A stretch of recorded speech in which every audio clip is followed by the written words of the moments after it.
ನಮಸ್ತೆ. ಈ ವಿಡಿಯೋವನ್ನು ವೀಕ್ಷಿಸುತ್ತಿರುವ ಎಲ್ಲ ನನ್ನ ರಾಯರ ಭಕ್ತರಿಗೂ ವಂದನೆಗಳು. ಗುರುಬ್ರಹ್ಮ ಗುರುವಿಷ್ಣು ಗುರುದೇವೋ ಮಹೇಶ್ವರ ಗುರು ಸಾಕ್ಷಾತ್ ಪರಬ್ರಹ್ಮ ತಸ್ಮೈ ಶ್ರೀ ಗುರುವೇ ನಮಃ.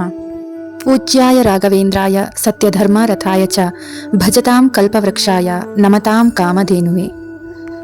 ಮೊದಲಿಗೆ ನನ್ನ ಗುರುರಾಯರಿಗೆ ವಂದಿಸುತ್ತಾ ಶ್ರೀಕೃಷ್ಣಾವಧೂತರು ರಚಿಸಿರುವ ಶ್ರೀ ರಾಘವೇಂದ್ರ ಸ್ವಾಮಿ ಅಕ್ಷರಮಾಲಿಕಾ ಸ್ತೋತ್ರದಲ್ಲಿ ಇವತ್ತು 5ನೇ ಸ್ತೋತ್ರವನ್ನು ತಿಳಿದುಕೊಳ್ಳೋಣ.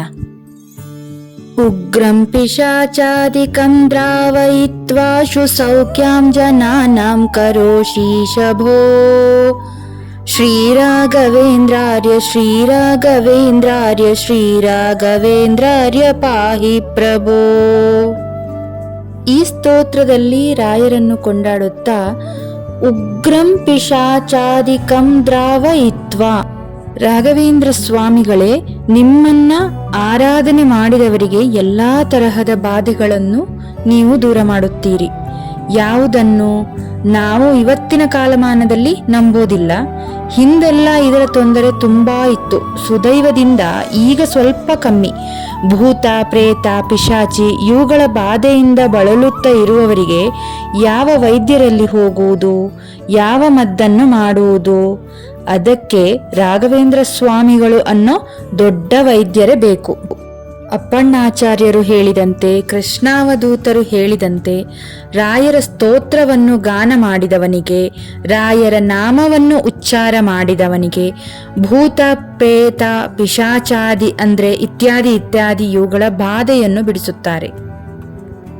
ಇವತ್ತು ಪಿಶಾಚಿ ನಮಗೆ ಹೊಕ್ಕಿಲ್ಲದಿದ್ದರೂ ಪಿಶಾಚಿ ಹೊಕ್ಕಿದಾಗ ಯಾವ ತರ ನಡವಳಿಕೆ ಇರುತ್ತೆ ಆ ತರಹದ ನಡವಳಿಕೆಯನ್ನು ನಾವು ಕಾಣುತ್ತೇವೆ. ಪಿಶಾಚಿ ಹೊಕ್ಕಿ ಮಾಡುವುದೇನು? ಏನು ಮಾಡಬೇಕೋ ಅದನ್ನ ಮಾಡದಿರುವುದು. ಹಿಂದೆ ತಂದೆ ತಾಯಿಗೆ ವಿನೀತರಾಗಿ ಇರುತ್ತಾ ಇದ್ರು. ತಾವು ಮಾಡಬೇಕಾದ ಕರ್ತವ್ಯ ಕರ್ಮಗಳನ್ನು ಸಂತೋಷದಿಂದ ಮಾಡೋರು. ಇವತ್ತು ನಾವು ಆ ತರಹದ ಯಾವ ಗುಣಗಳನ್ನು ನೋಡುವುದು ಕಷ್ಟ ಆಗಿದೆ. ಹಾಗಾದ್ರೆ ನಮ್ಮ ಕರ್ತವ್ಯ ಕರ್ಮವನ್ನು ಮಾಡಿಕೊಂಡು ಹೋಗಬೇಕಾದ್ರೆ ರಾಘವೇಂದ್ರರೇ, ನಿಮ್ಮ ಕೃಪಾದೃಷ್ಟಿ ನಮ್ಮ ಮೇಲೆ ಬೀಳಬೇಕು. ನಮ್ಮ ಜೀವನ ಸಾರ್ಥಕ ಆಗಬೇಕಾದರೆ ಉಗ್ರಂ ಪಿಶಾಚಾದಿಕಂ ದ್ರಾವಯಿತ್ವ, ಅದನ್ನ ಓಡಿಸುವುದು ಅಂತ. ನಮ್ಮಿಂದ ಅದರ ಬಾಧೆಯನ್ನು ದೂರ ಮಾಡಿ ಆಶು ಸೌಖ್ಯಾಂ ಜನಾನಾಂ, ತಕ್ಷಣ ಸೌಖ್ಯವನ್ನು ನೀವು ಕೊಡುತ್ತೀರಿ. ಯಾರು ನಿಮ್ಮನ್ನ ನಂಬಿದ್ದಾರೆ, ಯಾರು ನಿಮ್ಮನ್ನ ಆರಾಧನೆ ಮಾಡುತ್ತಾರೆ ಅವರ ಬಾಧೆಗಳನ್ನು ದೂರ ಮಾಡಿ. ಎಂತಹ ಬಾಧೆ? ಪಿಶಾಚಾದಿ ಅಂದ್ರೆ ಕೆಲವರು ಇದ್ದಕ್ಕಿದ್ದ ಹಾಗೆ ಮಂಕಾಗಿ ಇರುತ್ತಾರೆ. ಆರೋಗ್ಯದ ದೃಷ್ಟಿಯಿಂದ ವೈದ್ಯರಲ್ಲಿ ಭೇಟಿ ಮಾಡಿದರೆ ಯಾವ ಸಮಸ್ಯೆಯೂ ಇರುವುದಿಲ್ಲ. ಆದರೆ ಆ ವ್ಯಕ್ತಿಯು ಮಂಕಾಗಿಯೇ ಇರುತ್ತಾರೆ. ಅವರಿಗೆ ಏನು ಮಾಡಬೇಕು ಅನ್ನುವುದು ತಿಳಿಯುವುದಿಲ್ಲ. ಯಾವುದರಲ್ಲಿಯೂ ಉತ್ಸಾಹ ಇಲ್ಲ. ಇದಕ್ಕೆ ಯಾವ ಔಷಧವೂ ಇಲ್ಲ. ಒಬ್ಬ ಬುದ್ಧಿವಂತನಾದ ವ್ಯಕ್ತಿ ಇದ್ದಕ್ಕಿದ್ದ ಹಾಗೆ ಹೀಗೆ ಆಗಿದ್ದರೆ, ರಾಯರನ್ನ ನಾವು ನಂಬಿದರೆ, ರಾಘವೇಂದ್ರ ಸ್ತೋತ್ರವನ್ನ ಪಾರಾಯಣ ಮಾಡಿ ಆ ನೀರನ್ನು ಪಾನ ಮಾಡಿದರೆ ಹೊಟ್ಟೆಯಲ್ಲಿರುವ ಎಲ್ಲ ದೋಷಗಳು ಹೋಗೇ ಹೋಗುತ್ತದೆ. ಹಾಗಾಗಿ ಇದಕ್ಕೆ ಒಂದು ದೊಡ್ಡ ಉದಾಹರಣೆಯನ್ನು ನಾವು ರಾಘವೇಂದ್ರ ಸ್ವಾಮಿಗಳ ಜೀವನದಲ್ಲೇ ನಾವು ನೋಡಬಹುದು.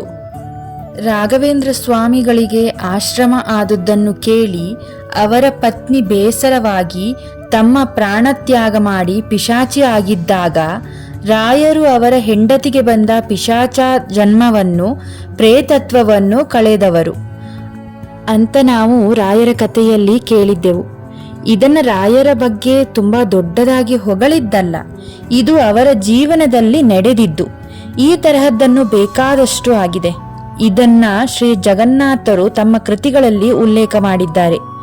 ಹೀಗಾಗಿ ಆ ಜಗನ್ನಾಥರು ಹೇಳಿದಂತೆ, ಅಪ್ಪಣ್ಣಾಚಾರ್ಯರು ಹೇಳಿದಂತೆ, ಕೃಷ್ಣಾವಧೂತರು ಹೇಳಿದಂತೆ ನಮಗೆ ಉಗ್ರವಾದ ಪಿಶಾಚಾದಿಗಳಿಂದ ಬರುವ ಬಾಧೆಯನ್ನ ದೂರ ಮಾಡುವ, ರಕ್ಷಣೆ ಮಾಡುವ ಜವಾಬ್ದಾರಿ ನಿಮ್ಮದು. ನಾನು ಮನೆಯಲ್ಲಿ ಕುಳಿತಿರುವುದಿಲ್ಲ, ಎಲ್ಲ ಕಡೆ ಓಡಾಡುತ್ತೇನೆ.